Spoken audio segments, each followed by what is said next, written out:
Hello good morning ಎಲ್ಲರಿಗೂ ಶುಭೋದಯ. SR poultry ಕಡೆಯಿಂದ ತಮ್ಮೆಲ್ಲರಿಗೂ ಗುಡ್ ಮಾರ್ನಿಂಗ್. ಇವತ್ತು ದಿನ ನಾವೇನು ಮಾಡ್ತಾಯಿದ್ದೀವಿ ಅಂದರೆ ರ್ಯಾಕಿಂಗ್ ಮಾಡ್ತಾಯಿದ್ದೀವಿ. ಯಾಕಂತಂದರೆ ರ್ಯಾಕಿಂಗ್ ಅಂತಂದರೆ ಇಲ್ಲಿ ಕೆಳಗಡೆ ಇರ್ತಕ್ಕಂಥ ಹೊಟ್ಟನ್ನು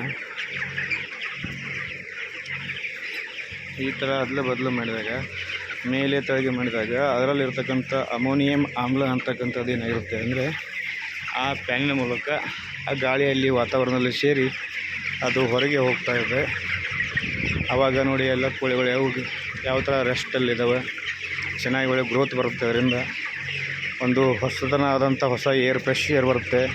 ಈ ಅಮೋನಿಯಂ ಏರ್ ಅಂತಕ್ಕಂಥದ್ದು ಅದಕ್ಕೆ ಎಕೋಲಿ ಅಂತಕ್ಕಂಥ ರೋಗವನ್ನು ತಂದುಕೊಡುತ್ತೆ.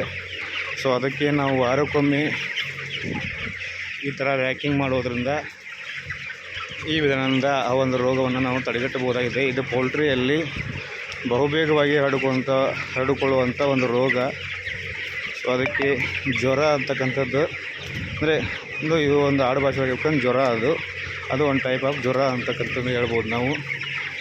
ಸೊ ಈ ಥರ ನಾವು ಈ ಹೊಟ್ಟನ್ನು ಮೇಲೆ ತೆಗೆ ಮಾಡಿದಾಗ ಅದರಲ್ಲಿರ್ತಕ್ಕಂಥ ಅಮಿನೋ ಆಮ್ಲ ಹೊರಗಡೆ ಬರುತ್ತೆ. ಅದು ಹೊರಗಡೆ ಬಂದು ಗಾಳಿ ಮುಖಾಂತರ ಆ ಎಕ್ಸಾಸ್ಟ್ ಫ್ಯಾನ್ ಮೂಲಕ ಹೊರಗಡೆ ಹೋಗೋದ್ರಿಂದ ಮತ್ತೆ ಹೊಸ ಏರು ಬರುತ್ತೆ.